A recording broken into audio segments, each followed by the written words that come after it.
जय हिंद। आज हम बात करेंगे एक महत्वपूर्ण अपडेट की। हिमाचल प्रदेश का आईडीए का है। इसके अंतर्गत क्या क्या क्वालिफिकेशन है और कौन कौन सी चीजें आपको पूछी जाएंगी, कैसा एग्जाम पैटर्न होगा, कौन कौन लोग अप्लाई कर सकते हैं, पूरा डिटेल्स में बात करेंगे। ठीक है, देखते हैं। सबसे पहले देखिए, यहाँ पे खास बात है कि इस जो नियमावली है हिमाचल की, इसमें जो है जो आउटसोर्सिंग वैकेंसी होती है उसका भी जिक्र दिया गया है और टोटल कितने पद हैं पूरा डिटेल्स में बात करेंगे। सैलरी क्या है, क्वालिफिकेशन क्या है, एग्जाम पैटर्न क्या है।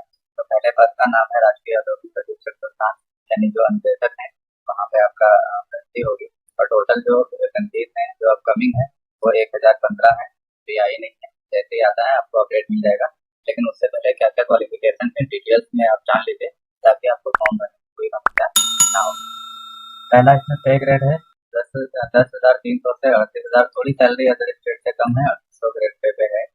दूसरा, अगर आप संविदा पे यहाँ पे होता है तो आपका जो है जो सैलरी है वो 14,100 रुपये रहेगी। दूसरा, चयन पद अभी आगे पूरा डिटेल्स में बात करेंगे। इसमें सीधी भर्ती के लिए जो आयु है ये 18 से 45 वर्ष होनी चाहिए आपकी। कि हम आपको इम्पोर्टेंट चीजें, जो भी इम्पोर्टेंट चीजें उनको हमने मार्क कर रखा है, इन्हीं की चर्चा करेंगे। आयु की जो गणना है, जिस दिन नोटिफिकेशन जारी होगा, जिस दिन आवेदन आमंत्रित किया जाएगा, विज्ञापन तिथि आएगी, उसी दिन से आपकी आयु की गणना कंप्लीट मतलब गिनी जाएगी 18 से 45 वर्ष। इसमें सीधी भर्ती है। इसमें जो अनिवार्य योग्यता है, हिमाचल प्रदेश से हाई स्कूल या 10वीं की परीक्षा पास होनी चाहिए, कि जहाँ भी न्यूनतम अर्हता है। क्या हिमाचल प्रदेश से हाई स्कूल यानी 10th या 12th की क्वालिफिकेशन जैसे जैसे है तो आपका हिमाचल प्रदेश से होना चाहिए। परंतु ध्यान रखना, यह हिमाचल प्रदेश के मूल निवासियों के लिए लागू नहीं, मतलब जो हिमाचल प्रदेश के मूल निवासी नहीं है उनके लिए यह लागू नहीं होगी। मतलब अगर आप बाहर से हैं तो भी आप यहाँ पे फॉर्म अप्लाई कर सकते हैं। दूसरा, इसमें लागू नहीं, आप बाहर से भी इसमें मतलब अदर स्टेट भी अप्लाई कर सकते हैं आसानी से। दूसरा, हम आपको इम्पोर्टेंट चैप्टर बताएंगे। संविदा का हम आपको बता चुके हैं कि 14,100 रुपये इसमें सैलरी रहेगी। दूसरा, इसकी चयन प्रक्रिया जो बहुत ही महत्वपूर्ण है, या कैसे होगी।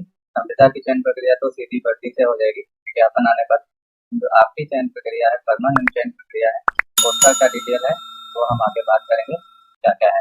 इसमें आरक्षण की बात कर लेते हैं। जो भी हिमाचल प्रदेश की गवर्नमेंट की आरक्षण नीति है वही यहाँ पे लागू रहेगी, स्पष्ट कर दिया है। दूसरा, इसमें जो आपका है चयन प्रक्रिया, देखिए इसमें लिखित परीक्षा होगी। इसमें 45 अंकों की लिखित परीक्षा होगी, सॉरी 85 अंकों की लिखित परीक्षा होगी। और 15 नंबर का जो आपका मेरिट बेस है, मेरिट बेस मतलब हाई स्कूल, सॉरी आईटीआई, जो भी आपका टेक्निकल लगा होगा, डिप्लोमा बीटेक डिग्री, उनका रहेगा, उनका मेरिट बनेगा। कैसे बनेगा इस बारे में हम डिटेल्स में चर्चा करेंगे। पहले देख लीजिए, आपका हाई स्कूल मतलब 85% का रिटर्न रहेगा। रिटर्न का सिलेबस क्या है ये हम आपको समय समय पर अपडेट करते रहते हैं। सिलेबस सेक्शन में कौन सी बुक पढ़नी है, क्या पढ़ना है, ये पूरी डिटेल्स हम आपको अपडेट करते रहते हैं। दूसरा, इसमें जो मूल्यांकन नीति है ये 15 मार्क्स का रहेगा। प्लस इसमें जो भर्ती में प्रोन्नत नियम है, यानी जो न्यूनतम वेटेज दिया जाएगा वो 2.5 अंक का दिया जाएगा। इस पे क्या क्या वेटेज है, कैसे कैसे वेटेज है, इस विषय में बात करेंगे। अब शैक्षिक योग्यता में देखिए इस तरीके से है कि 0.25 से गुणा करके अगर आपके 50% अंक आते हैं तो इस हिसाब से इसका कैलकुलेशन होगा। ये कैलकुलेशन हम आपको नेक्स्ट वीडियो में बताएंगे पूरा डिटेल्स में। अभी हम केवल इंपॉर्टेंट पॉइंट पे डिस्कस करेंगे। देखिए, इसमें जो आरक्षण की बात की थी, वो अन्य पिछड़ा वर्ग है, अगर तो उसको 1 अंक मिलेगा। भूमिहीन है कोई भी या उसके पास 1 हेक्टेयर से कम भूमि है, उसे 1 अंक का वेटेज मिलेगा। अगर इस तरीके से जैसे कोई विकलांग है तो उसको भी 1 अंक का वेटेज मिलेगा। इस तरीके से जो आता है जिसकी इनकम जो है 40,000 से कम है, बीपीएल श्रेणी में आता है, उसको 2 अंक का वेटेज मिलेगा। और साथ ही साथ अगर कोई यहाँ पे पहले संविदा वगैरह पे कोई पढ़ा रहा और 5 साल की सेवा पूरी कर ले तो उसको 2.5 मिलेगा, यानी मैक्सिमम जो है 2.5 अंक का प्रावधान इसमें है। आउटसोर्सिंग का हम आपसे बात कर चुके हैं, संविदा पर कैसे कैसे होगा। आप क्वालिफिकेशन देख लेते हैं कि इसमें क्या क्या क्वालिफिकेशन आपको चाहिए। सभी में लगभग सेम क्वालिफिकेशन है। हम कोई भी एक ट्रेड की बात कर लेते हैं। जैसे हम कार्यशाला कारपेंटर की बात कर लेते हैं, जिसको बढ़ई कहते हैं।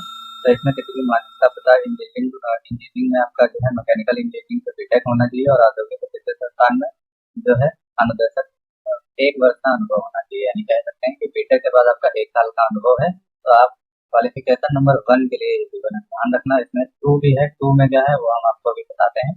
दूसरा, इसमें जो है मान्यता प्राप्त अगर आपका मैकेनिकल इंजीनियरिंग का डिप्लोमा है तो भी आप यहाँ पे अप्लाई कर सकते हैं। और आपके इसके साथ आपका 2 वर्ष का अनुभव होना चाहिए। या अगर आपने कारपेंटर से आईटीआई किया हुआ है, एससीबीटी या एनसीबीटी दोनों अप्लाई कर सकते हैं, आपके पास 3 वर्ष का अनुभव चाहिए। ये आपकी पहली क्वालिफिकेशन है। दूसरी क्वालिफिकेशन यहाँ पे जो आपसे मांगी गई है, अब ध्यान से समझिए।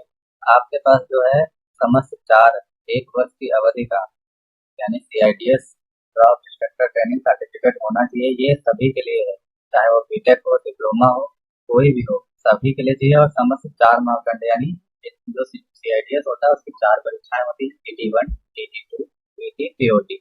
ये चारों परीक्षाएं, यानी चारों मॉड्यूल जो हैं ये आपके कंप्लीट होने चाहिए, तभी आप जो है यहाँ पे अप्लाई कर सकते हैं। और दूसरा एक चीज इन्होंने कोई जरूरी नहीं कि आपका गवर्नमेंट कॉलेज से हो, मतलब सरकारी प्राइवेट किसी भी कॉलेज से आपका होना चाहिए। और एक्सपीरियंस जो है वो आपका जो भी रजिस्टर्ड कारखाना या कंपनी के अंतर्गत होना चाहिए, CITS आपके पास होना चाहिए।